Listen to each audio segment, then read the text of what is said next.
Cara mengganti email alternatif account Gmail lewat PC atau komputer sangat mudah.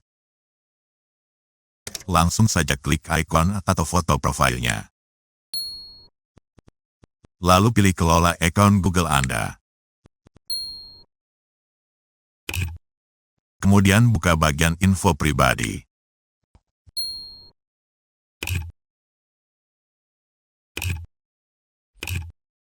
Klik atau tap pada bagian email.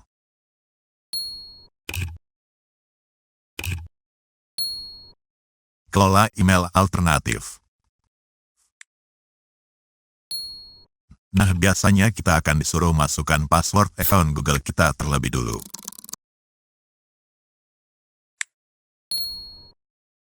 Nah, hapus dulu email yang ada ini karena fitur editnya saat saya buat video ini belum ada. Kemudian buka lagi, tambahkan alamat email. Nah, sekarang baru kita masukkan alamat email alternatif yang berbeda. Tambahkan. Selanjutnya buka email tersebut untuk melakukan verifikasinya. Biasanya dalam bentuk link verifikasi.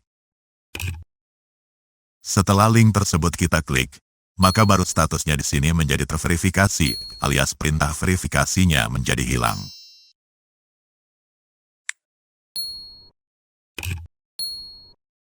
Nah, berhasil.